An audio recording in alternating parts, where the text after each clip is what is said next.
nabasa sa kanilang mga tahanan. Puno ng saya ang mga puso, handa sa pagsalubong. Ang salita ng katawang tao, pangako ng Diyos ay nagkatotoo. Pakinggan natin at siya'y tanggapin sa misang pagsasaluhan. Simbang gabi na, bituin sa langit nagpakita. Bayan, halina, maghanda sa pagdating niya. Simbang gabi na, malapit na ang katuparan ng kaligtasan, kapayapaan, bunga ng pagmamahal niya. Ng kaligtasan, kapayapaan, bunga ng pagmamahal niya. Sa ngalan ng Ama, ng Anak at ng Espiritu Santo. Amen. Sumainyo ang Panginoon. At sumainyo rin. Mga kapatid, welcome po sa pangatlong araw ng ating Simbang Gabi o Misa de Gallo. Sa araw na ito, ating alalahanin, gunitain at ipagdasal ang ating mga padre de pamilya. Papasalamat tayo sa Diyos dahil binigay niya sa atin si San Jose bilang isang huwaran na tatay ng ating Panginoong Hesukristo. Pagdasal natin ang mga ama na iniwan ng kanilang mga pamilya, ang mga ama na matitigas pa rin ang puso nila, ayaw kausapin ang kanilang mga misis. Pero pagdasal din natin ang mga matitinong ama na walang sawang nagsisipag, nagtatrabaho para sa ikabubuti ng kanilang pamilya. Naway ang ating Panginoon gabayan mga lalaki na maging mabubuting halimbawa para sa kanilang mga pamilya. Para tayo ay makitang karapat-dapat makatanggap sa mga banal na misteryo, magpakumbaba muna tayo, hingin natin ang awa at pagpapatawad ng Diyos. Inaamin ko Sa makapangyarihang Diyos at sa inyo mga kapatid, naluba akong nagkasala sa isip, sa salita, sa gawa at sa aking pagkukulang. Kaya'y sinasamo ko sa mahal na Birhen Maria, sa lahat ng mga anghel at mga banal, at sa inyo mga kapatid, na ako'y ipanalangin sa Panginoong ating Diyos. kaawaan tayo na makapangyarihang Diyos, patawarin tayo sa ating mga kasalanan, patnubayan tayo sa buhay na walang hanggan. Amen. Panginoon, kaawaan mo kami. Panginoon, kaawaan mo kami. Kristo, kaawaan mo kami. Kristo, kaawaan mo kami. Panginoon, kaawaan mo kami. Panginoon, kaawaan mo kami. Gloria in excelsis Deo.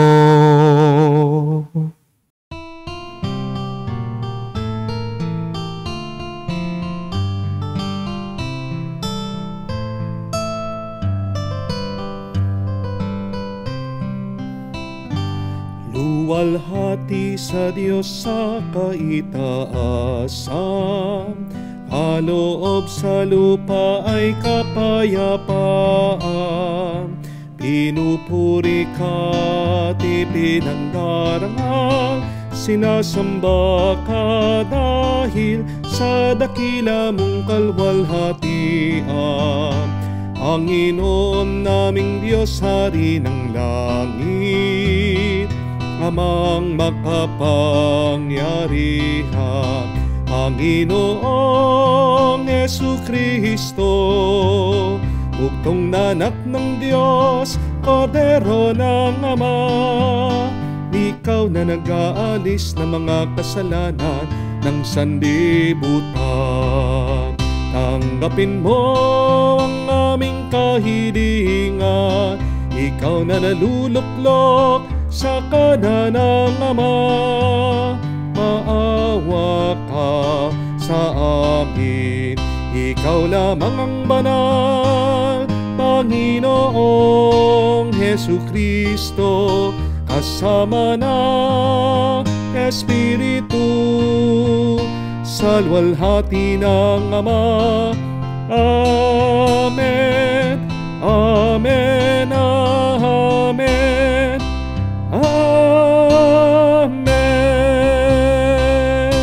Manalangin tayo.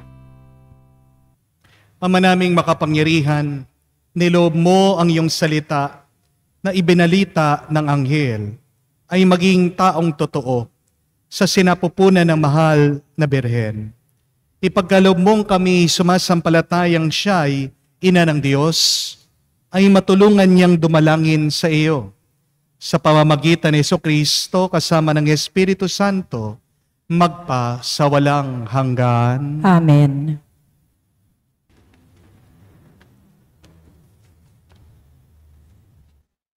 Pagbasa mula sa aklat ni Propeta Isaías.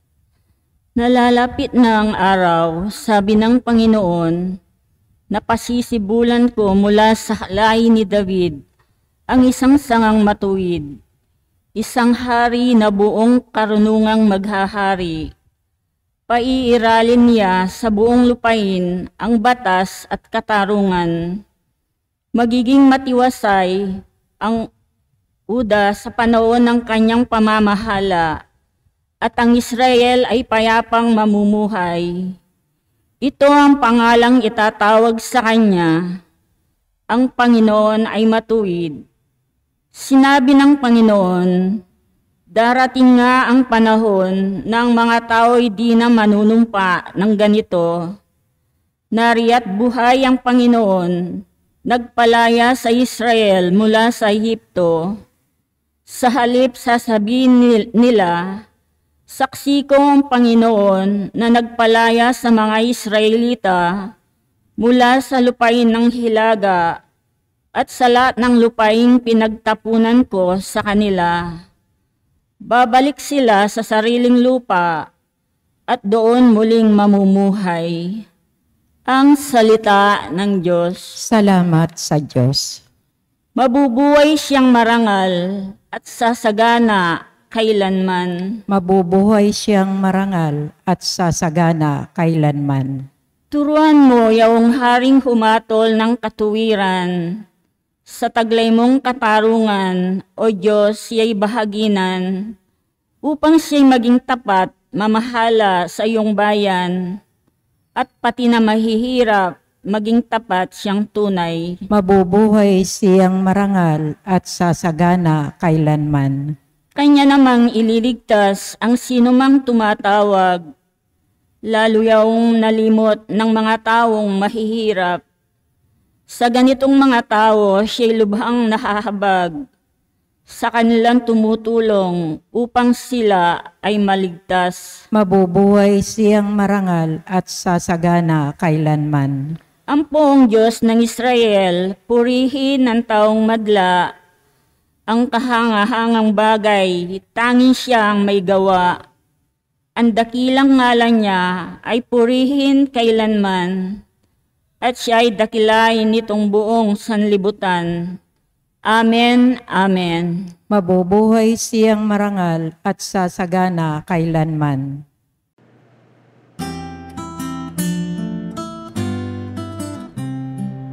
Alleluia, alleluia, alleluia, alleluia, alleluia, alleluia, alleluia, alleluia, alleluia, alleluia, alleluia, alleluia. Namumuno ng Israel, nagbibigay utos sa amin, alina't kami sagipin. Alleluia, alleluia. Sumainyo ang Panginoon. At sumainyo rin. Ang mabuting balita ng Panginoon ayon kay San Mateo. Papuri sa iyo, Panginoon. Ganito ang pagkapanganak kay Hesukristo. Si Maria na kanyang ina at si Jose na nakatakda na magpakasal, ngunit bago sila nakasal, si Maria ay natagpuan nagdadalang tao. Ito ay sa pamamagitan ng Espiritu Santo. Isang taong matuwid itong si Jose na kanyang magiging asawa, ngunit ayaw niyang mapahiya si Maria. Kaya ipinasya niyang hiwalayan ito ng lihim. Samantalang iniisip ni Jose ito, nagpakita sa kanya sa panaginip ang isang anghel ng Panginoon.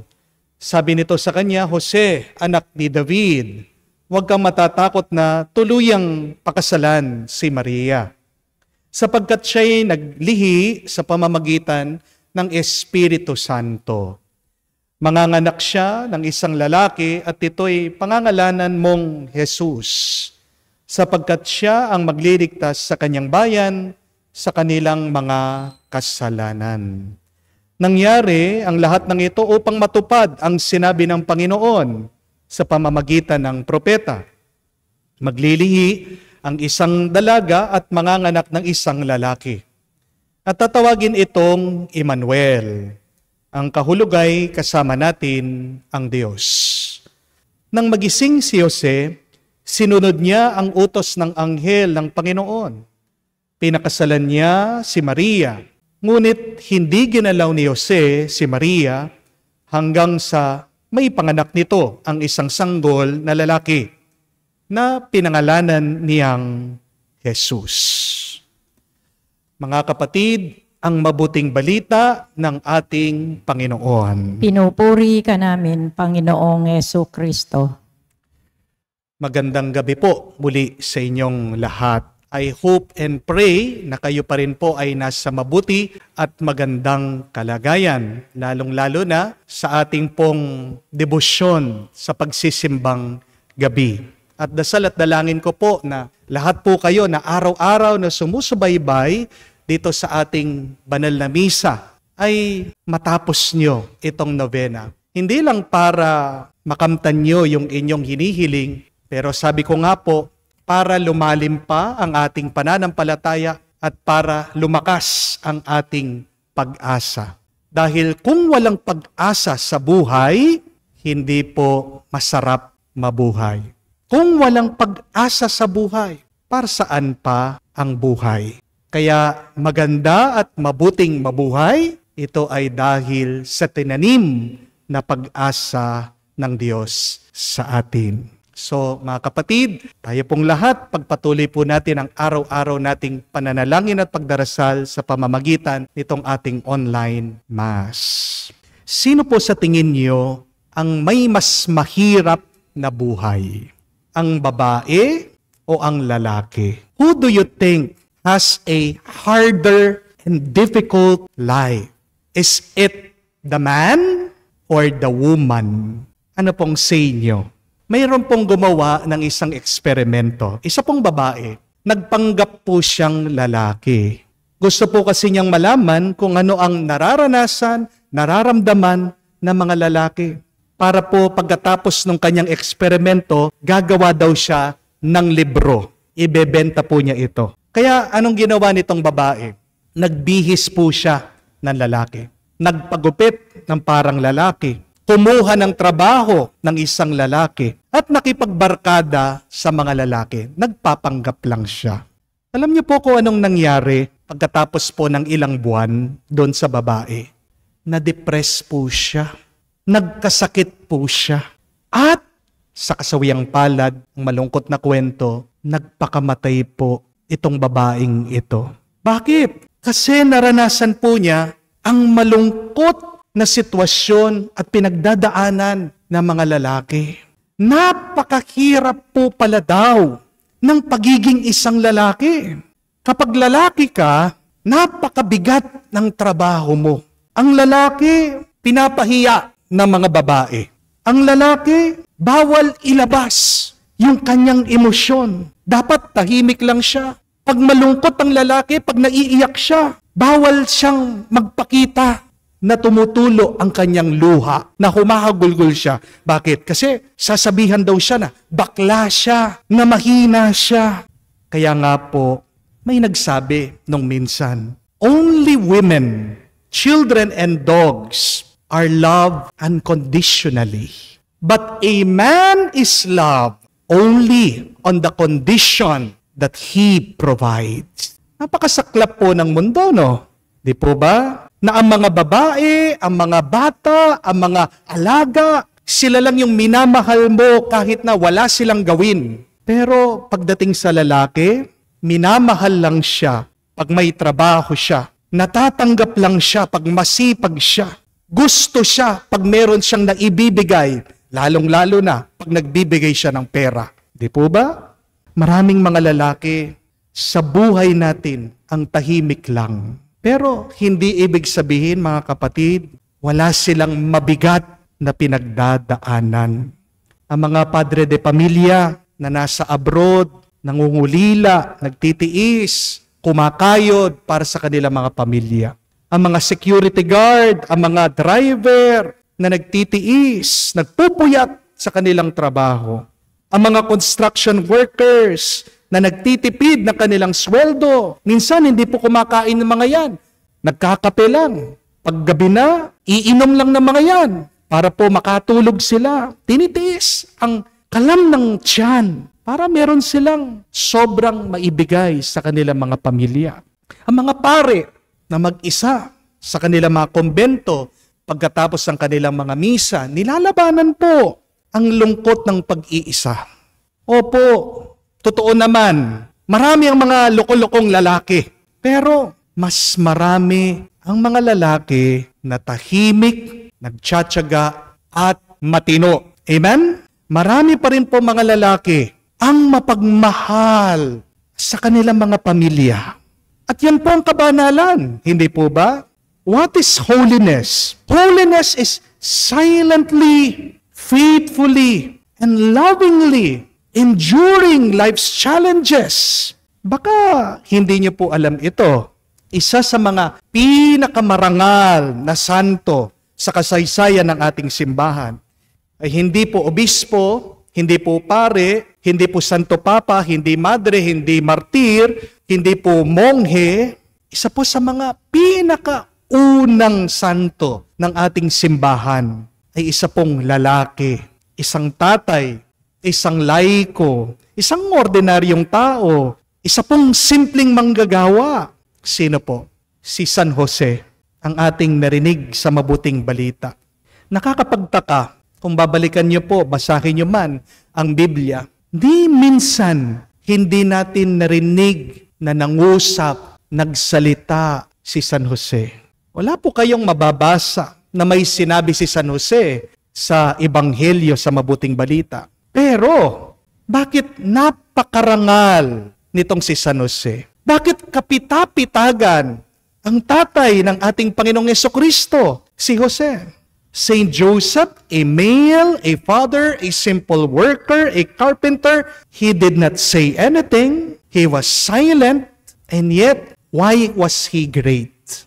Because he learned to listen and he learned to follow God's desire.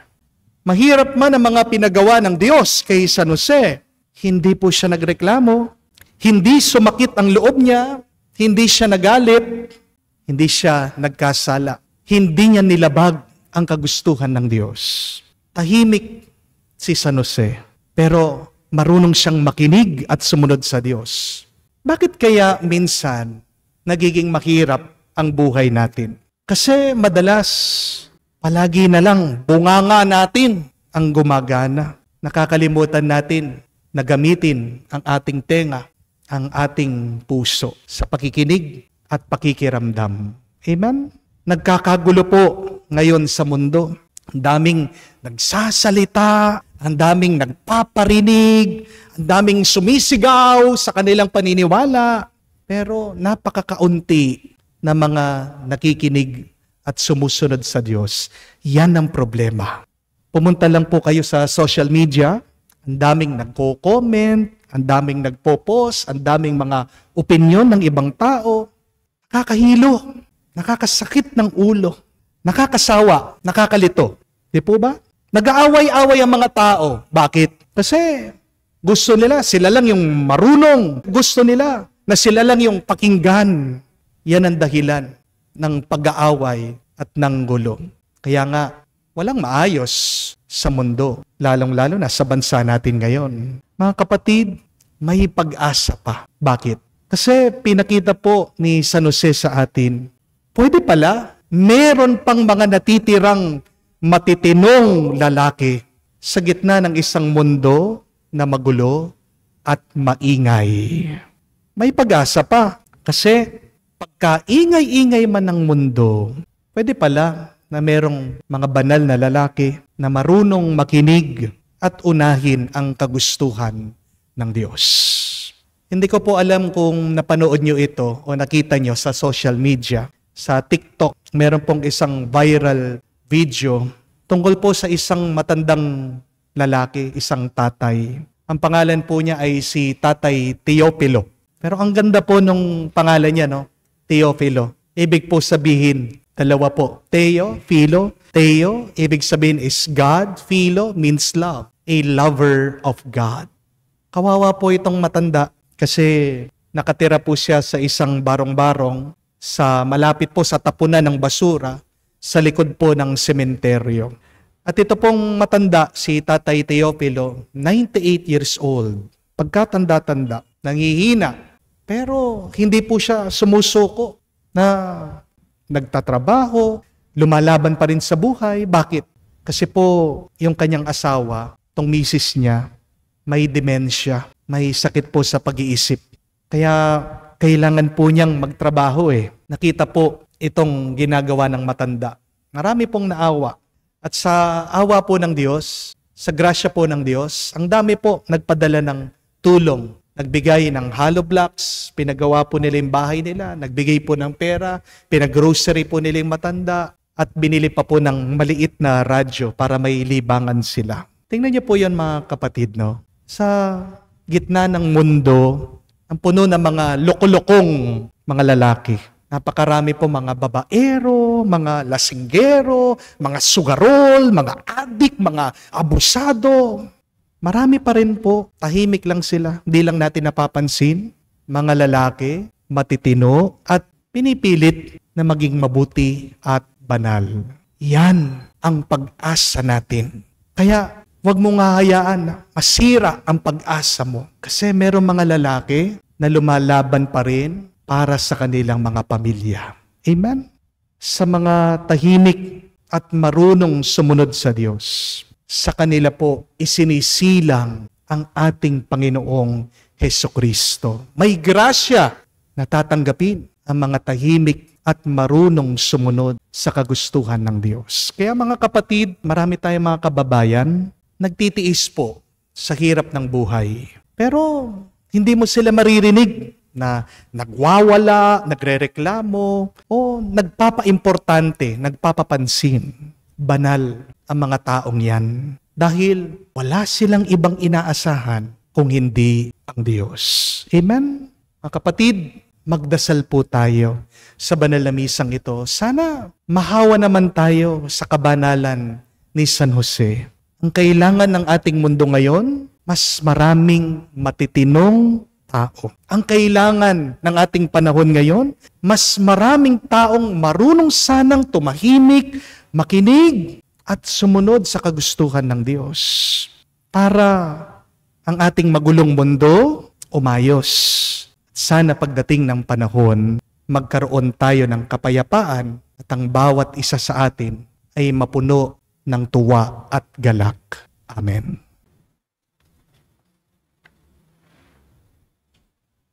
Pinapangalagaan tayo tuwina ng Diyos at lahat ng ginawa niya ay para sa ating kabutihan. Ihabilin natin ngayon ang ating sarili at ang ating sangkatauhan sa kanyang masuyong pagkalinga. Manalangin tayo at sabihin, Panginoon, dinggin mo kami. Panginoon, dinggin mo kami. Para sa lahat ng Kristiyano, habang naghahanda tayong magdiwang sa kapanganakan ni Jesus, matagpuan nawa natin ang anumang nagbubuklod at hindi ang pagkahati-hati sa atin. Manalangin tayo. Panginoon, dinggin mo kami. Para sa Santo Papa, ating obispo, at mga pinunong espiritual sa ating pamayanan, naway maging inspirasyon sila ng kanilang mga kawan sa kanilang sipag at sigasig. Manalangin tayo. Panginoon, dinggin mo kami. Para sa lahat ng bansa at mga samahang sangdaigdigan, naway patnubayan ang kanilang mga plano at gabayan sila tuwina ng mga prinsipyo ng kapatiran, pagkakaisa at pagkakawang gawa. Manalangin tayo. Panginoon, dinggin mo kami. Sa katahimikan po ng ating puso, banggitin din natin sa Diyos ang ating mga personal na pangangailangan. Panginoong Diyos at Ama ng lahat, ipagkaloob mo ang iyong pagpapala sa aming lahat na nilikha mo ayon sa iyong wangis. Aliwin mo ang mga nahahapis, bigyan mo ng pag-asa ang mga nag-aagaw buhay, at pagkalooban mo kaming lahat ng kapayapaan at biyaya sa ngalan ni Kristo, aming Panginoon. Amen.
Manalangin kayo mga kapatid, para ang ating mga paghahain ay kalugdan ng Diyos sa mga makapangyarihan. Tanggapin nawa ng Panginoon itong paghahain sa iyong mga kamay sa kapurihan niya at karangalan, sa ating kapakinabangan at sa buong sambayanan niyang banal. Ama naming lumikha, ang mga alay namin nakahain sa iyong dambana ay pabanalin nawa ng paglukob ng Banal na Espiritu na pumuspos sa sinapupunan ng Mahal na Birhen Maria, upang magdalang tao at magsilang sa iyong anak na siyang namamagitan magpa sa walang hanggan. Amen. Sumainyo ang Panginoon. At sumainyo rin. Itaas sa Diyos ang iyong mga puso at diwa. Tinaas na namin sa Panginoon. Pasalamatan natin ang Panginoong ating Diyos. Marapat na siya ipasalamatan. Ama naming makapangyarihan, tunay nga marapat ikaw ang aming pasalamatan sa pamamagitan ni Jesucristo na aming Panginoon. Ang pagsusugo mo sa Kanya ay pinapahayag ng lahat ng mga propeta. Ang pagsilang niya ay pinanabikan ng Mahal na Birhen, kanyang inang tunay. Sa kapangyarihan ng Espiritong Banal, ang pagdating niya ay inilahad ni San Juan Bautista sa kanyang pagbibinyag. Ngayon pinaghahandaan namin ang maligayang araw ng kanyang pagsilang. Kami nananabik at nananalangin lubos na makaharap sa kanyang kadakilaan. Kaya kaisa na mga anghel nagsisiawit ng papuri sa iyo nang walang humpay sa kalangitan. Kami nagbubunyi sa iyong kadakilaan.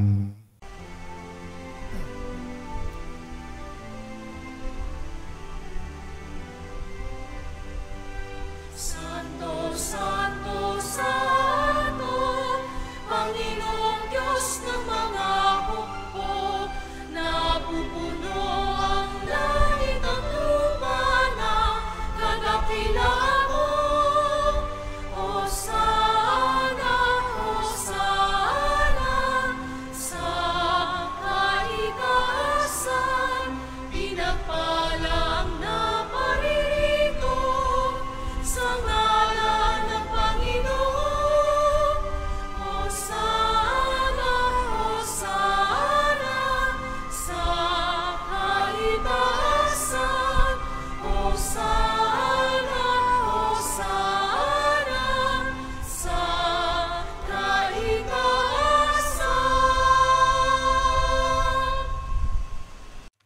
Ama naming banal, ikaw ang bukal ng tanang kabanalan. Kaya't sa pamagitan ng iyong Espiritu, gawin mong banal ang mga kaloob na ito, upang para sa amin, maging katawan at dugo ng aming Panginoong Heso Kristo. Bago niya pinagtiis ang kusang loob na maging handog, hinawakan niyang tinapay, pinasalamatan kanya. Pinaghati-hati niya iyon, inabot sa kanya malagad at sinabi, "Tanggapin ninyong lahat ito at kanin. Ito ang aking katawan na ihahandog para sa inyo."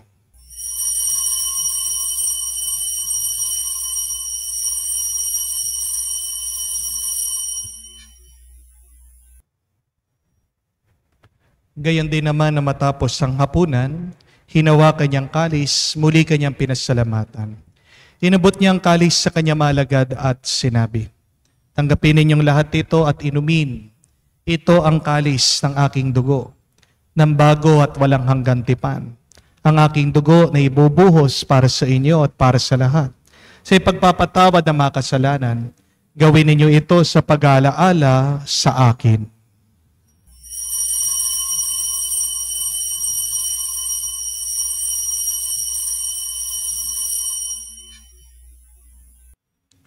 Ang misteryo ng pananampalataya.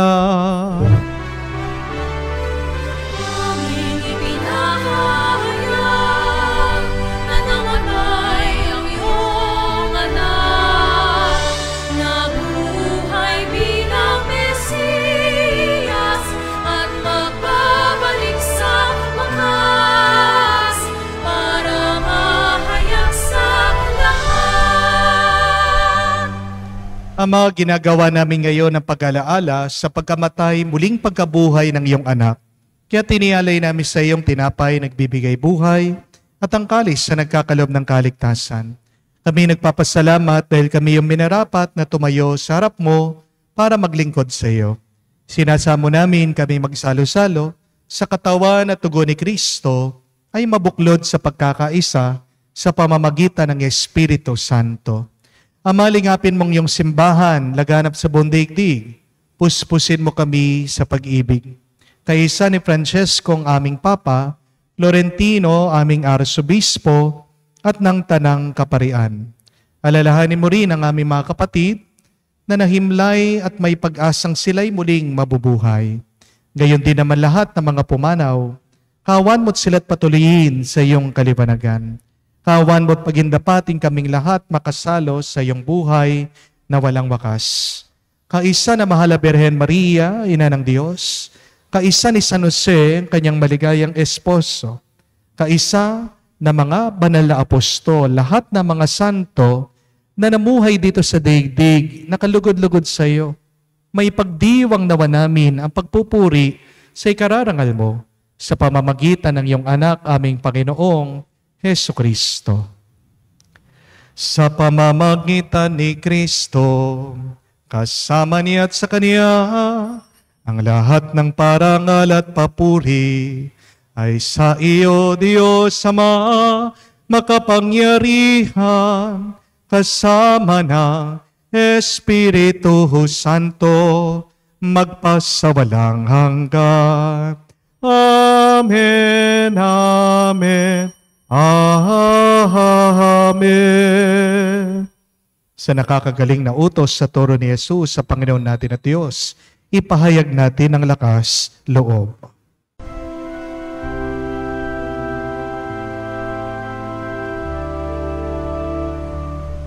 Ama namin, sumasalangit ka, sambahin ang ngalan mo, mapasa amin ang kaharian mo,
Hinihiling namin kami adya sa lahat na masama, pagkalooban ng kapayapaan araw-araw, hiligtas sa kasalanan, ilayo sa lahat ng kapahamakan, samantalang aming pinanabikan ang dakilang araw ng pagpapahayag ng tagapagligtas naming si Hesu Kristo. Pagkat iyo ang kariyan at ang kapangyarihan at ang kapurihan magpakailanman. Amen. Panginoong Hesu Kristo, sinabi mo sa mga apostol, kapayapaan ang iniiwan ko sa inyo.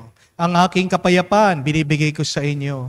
Tunghayan mo ang aming pananampalataya. Huwag ang aming pagkakasala. Pagkalooban mo kami ng kapayapaan at pagkakaisa ayon sa iyong kalooban. Kasama ng Espiritu Santo, magpa sa walang hanggan. Amen. Kapayapaan ng Panginoon ay laging sumainyo. At sumainyo rin. Magbigayan po tayo ng kapayapaan sa bawat isa. Peace with you po. Kapayapaan po sa inyong lahat.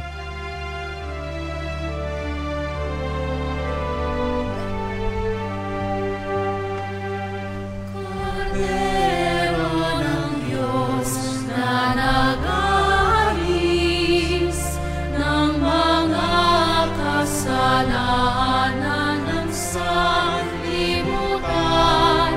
maawa ka sa amin.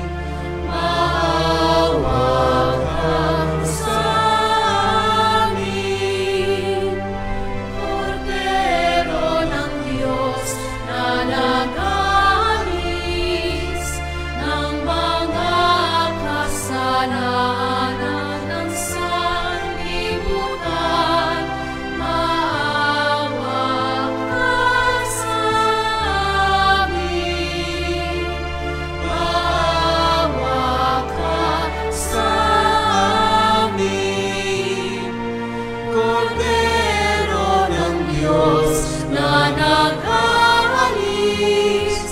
ng mga kasalanan ng sanlibutan, ipagkaloob mo sa amin ang kapayapaan.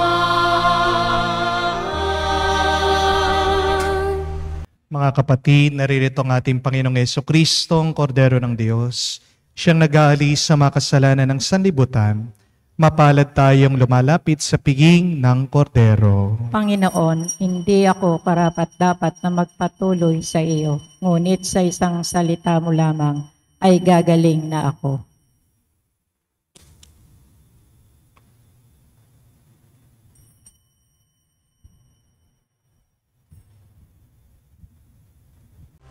O kay gulo ng mundo, hirap, sakuna at lungkot, kaya't sama-sama tayo manalangin dahil darating na ang Pasko. Panginoon, halina at pumarito ka. Sagipin mo ang bayan, ikaw ang pag-asa, gabay ng mga mahihirap. Panginoon, iligtas mo ang iyong bayan. Manalangin tayo. Ama naming mapagmahal, sa aming pagsasalo sa banal na hain, lagi nawa naming madama ang iyong kagandahang loob upang kami magkamit ng kaligtasan, pakundangan sa pagkakatawang tao ng iyong anak. Ngayon aming ginugunita ang kanyang ina sa pamamagitan din ni Jesucristo, kasama ng Espiritu Santo, magpa sa walang hanggan. Amen. Bakit may pag-asa? Kasi meron pa ring mga matitino, tahimik, at mabubuting lalaki at mister sa gitna ng mundo na napakagulo at napakasama. Remember that. Why is there hope? Because there are still a few good men. There are still a few good husbands. Maaaring hindi natin sila napapansin. At malungkot na kwento, marami sa kanila, hindi man natin napapasalamatan. Di po ba? Yan po yung aking assignment sa inyo. Kahit ngayong araw lang, pakita nyo naman ang inyong pasasalamat sa mga matitino at tahimik na lalaki sa buhay nyo. Kayo naman ang magbigay ng pera sa kanila. O masahihin nyo naman yung likod nila, yung paa nila. O libre nyo naman sila. Baka yung mga iba tatanong sa akin, Father, kung hindi matino yung aking asawa, kung may problema po kami sa aming ama, then you become the Saint Joseph to them. Kunin niyo, sundan niyo, matuto kayo sa ugali ni San Jose. Kung wala kayong matinong lalaki o asawa o tatay sa inyong pamilya, kayo mismo maging San Jose kayo sa kanila. Anong ibig sabihin? Maging tahimik kayo, makinig sa kagustuhan ng Diyos, at sumunod kayo sa hiling ng Panginoon. Dahil tandaan niyo po ito, ang mga marunong makinig at sumunod sa Diyos, pinagpapala niya. Ang mga unang-unang binibigyan ng grasya ng Diyos, yung mga marunong tumahimik, makinig at sumunod sa kanyang kagustuhan. Para sa mga may matitinong tatay o padre de pamilya, show your appreciation. Pero kung hindi matino yung padre de pamilya, pagdasal nyo sila at kayo, sumunod kayo sa kagustuhan ng Diyos. Kamukha ni San Jose. Makikita nyo, makakaranas din kayo ng pagpapala at bendisyon galing sa may kapal. Sumayin niyo ang Panginoon. At sumayin niyo rin. Kayo ay basbasan ng Diyos, makapangyarihan sa lahat, sa ngalan ng Ama, ng Anak, ng Espiritu Santo. Amen. Ang ating misa ay natapos na. Umayo kayo sa kapayapaan ni Kristo. Salamat sa Diyos.